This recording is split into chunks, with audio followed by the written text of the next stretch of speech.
Hi ladies and gentlemen, Mr. Hauk here again. Today we're going to be going over using the miter saw and lab safety for it. First off, here is our piece that we've been working with.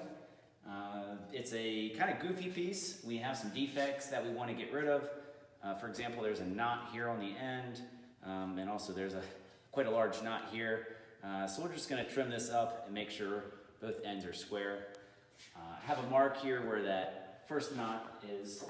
I'm going to take a square, draw a line, the way it's nice and square, 90 degrees. As you can see, the end that we're dealing with isn't square to begin with, so it's a little goofy. So we're going to trim that off. Just to talk a little bit about our miter saw before we make any cuts. A few parts that we should point out. We have the fence in the back. Okay, that's our vertical barrier that supports the material. We have the table. The blade is right there. Okay, obviously this is the blade guard. We have the handle, the trigger's right here. This is the safety switch for the trigger.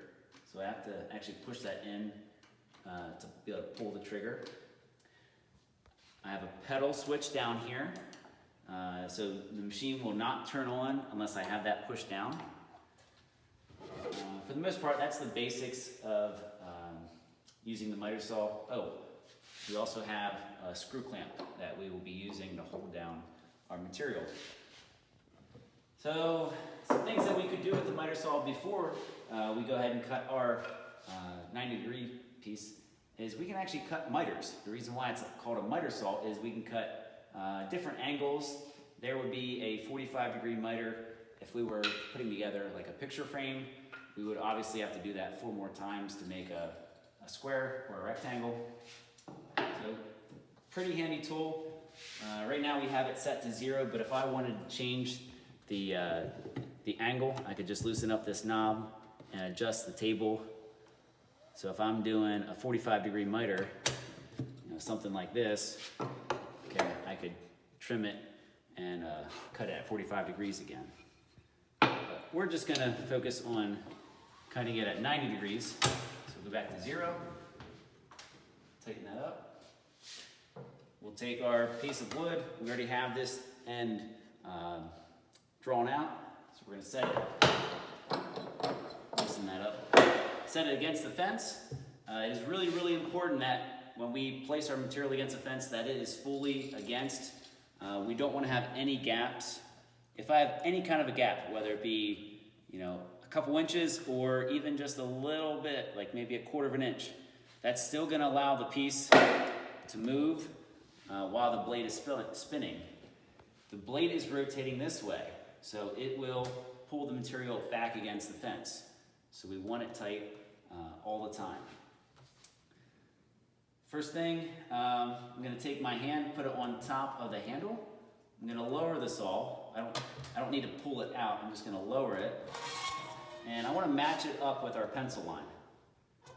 So I want to be right on the edge of it. I just want to trim the edge of the line. And I can slide my piece back and forth with my left hand. Okay, so I get it pretty close. That should be good. I'll let this up. I want to tighten my screw clamp. So righty-tighty, lefty-loosey. Make sure that's good and snug. Okay, it's not going anywhere. From here, I want to double-check my mark, and it looks like I'm still good. I'm right on the edge with my blade. I want to bring the saw all the way out towards me. Here's where I have some time to get set up. Since the machine will not turn on unless I have the pedal down, I can take my time and get set up here. If you're a little bit smaller and this machine is big for you, it does take a little bit of power to hold it down. It's spring loaded. So first thing, I'm going to push the safety button down, pull the trigger. So right now the machine, if it was just plugged into the wall like normal, maybe at your house at home, if your parents have a miter saw, it would turn on. But I have it set up just as an extra safety mechanism going through this pedal switch. So my left hand is always in a safe spot when I'm using the pedal. So So whenever I'm ready, I'll push the pedal down and it'll turn on. But first, I'm going to lower the blade all the way down. I want to make sure there's plenty of gap. I don't want it touching or contacting the wood when I turn it on. That'll just cause it to tear out and it won't be good. So we want plenty of space, plenty of room, that way the blade can get up to speed. I'm going to push the pedal switch down at this time. I want to go at a nice steady pace all the way back, and I want to go until the saw stops me. Because you'll notice that as you're cutting, it'll look like you're all the way through, but there's going to be a little bit at the bottom edge because it's a curved blade that's not cut. So you want to go all the way back until the saw stops you. So, and oh, one more thing, when you're all the way back, I'm going to let go of the trigger, and I'm going to let the saw stop before I ever bring it up. Okay, so here I go. I have the safety button pushed in, trigger pulled in, pedal.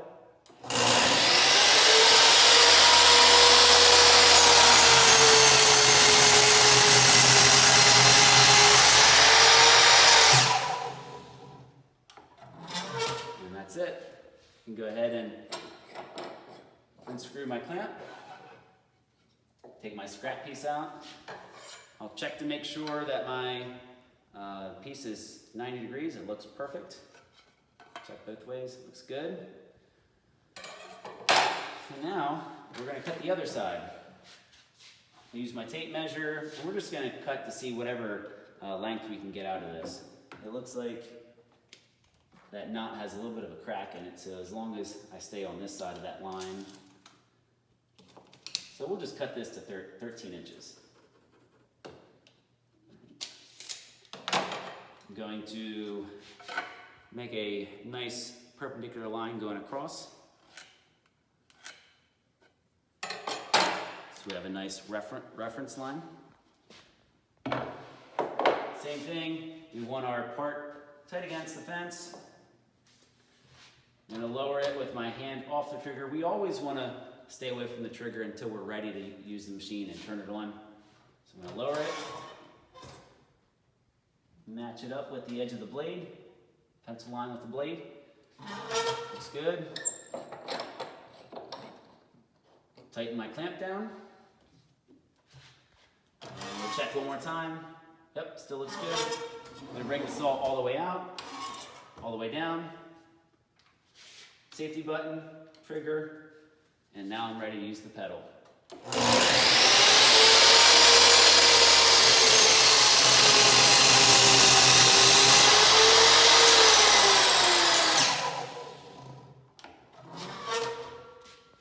That's it. So now we have both ends of our piece of wood cut. They're both square and 90 degrees, which is exactly what we want. So that is lab safety for the miter saw.